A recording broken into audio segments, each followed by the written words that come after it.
on the normal Doblo, this is my next conversion. I've removed all the seats, parcel shelf, etc, etc, but obviously the seats are removable for loading purposes.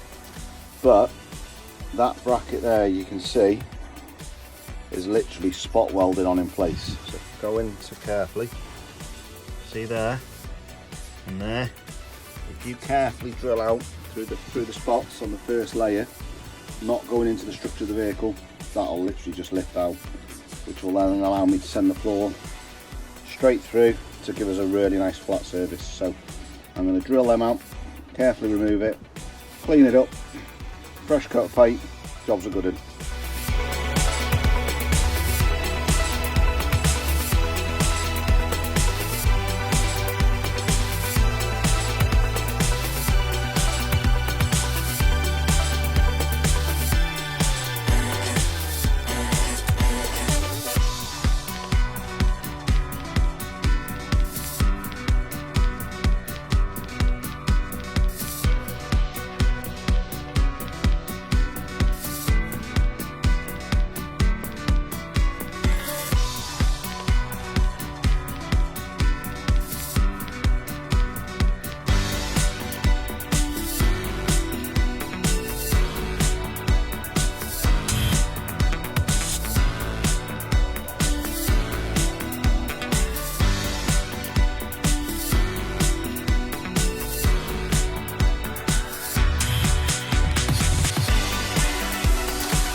So we've now got the basic frame for the sofa bed made. That now is the same height across there. So that is where the bed frame will go, with the slide pull out section and then the slats on top. Here, obviously once the boot is shut, obviously there'll be a gap, so I'll make a nice curved wing for the cushion to come on, which will give you another probably 3 or 4 inches in length. Where the carpeted area is will be where the electrics is, so the leisure battery will go down the bottom in a battery box, along with the consumer unit and the split charge relay system coming up through and inside there, so it's closer to the leisure battery. So yeah, just getting there now, so I'll take the measurements now of the for the sofa cushion so I can get that over to my upholsterer. But yeah, we're getting there slowly. Cheers. Yeah, so with regards to getting the bed square, what I do is I put a datum line down the centre of the vehicle, which is the centre of the habitation area basically, and then I reference off that to give me a perfectly straight edge to that reference, so I know when I come to build the bed frame for the lift up sections, they'll be square.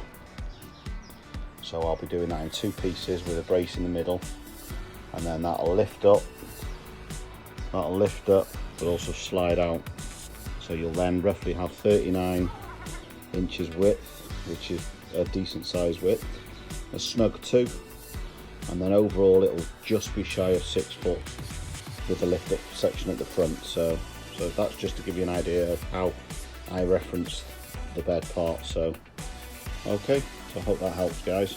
But yeah, reference line, and then when you come to do your bed and your cabinets, you've got a reference line to come off, so when you do the fronts of the cabinets, you know they're going to be the same, rather than trying to, you know, sort of wing it. So it doesn't matter what the back looks like, because that'll be hidden, you know, get it as close as you can scribed around, but yeah, it doesn't have to be millimetre precise as long as the front is even, which helps then with your drawers and stuff like that, or your cupboards or your shelves. So hope that helps, guys. Cheers. Bye.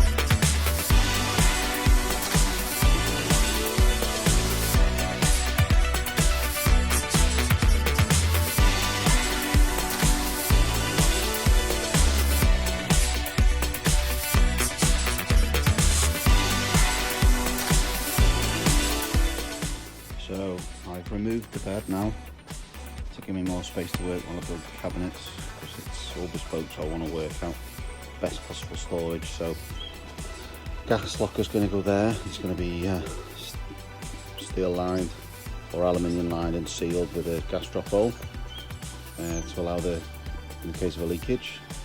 We've then got a drawer, pull out, maybe two, maybe one, I haven't decided yet, above. And then we've got another cupboard with a drawer, so that'll probably be a drawer and a drawer. Then we're going to have another sort of 300, 400 wide. And then we're going to have the water container and then a slide out for the loo. So I'm just working on the next uprights, but most importantly, you've got to make sure your cuts are parallel to your datum line and they're all square, because if you come to put drawers in, it'll play havoc with you. So when I get to that point, I'll do another little video and show you the drawers and stuff like that. So yeah.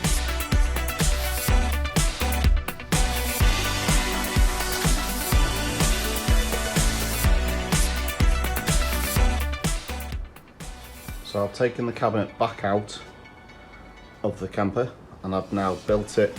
Well, it was already built, but I've just made sure everything is parallel.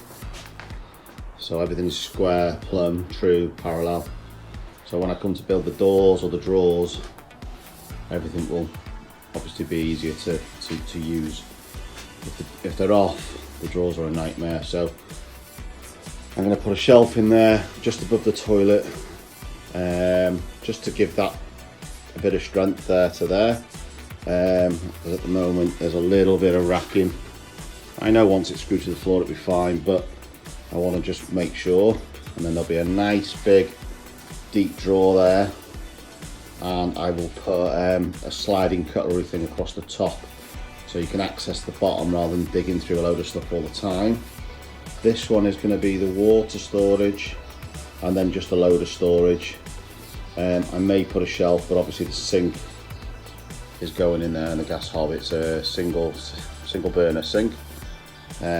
Drawers, 4 drawers, 4 inches high or 100mm high each drawer. And then cupboard door and probably 1 deep door, maybe 2 just to match this, but we'll see. I may take that shelf off and drop it down slightly. Bit of both, drawers and storage spaces, looks a treat. So yeah, so I'm going to get all the drawers cut to size, built, and then I'm going to paint the inside of the cabinet because I'm cladding the outside in a hardened vinyl in a nice sage green to give it a really nice classy look with an oak worktop. Hope that helps. Cheers guys.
So I'm currently working on the oak worktop. So all I've used is real oak solid wood flooring, tongue and groove click, and I've just it's plywood basically, so there's going to be very minimal movement, if anything.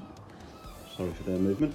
And I've glued every single joint, and I've staggered all the joints to make it strong, so there's nothing next to each other.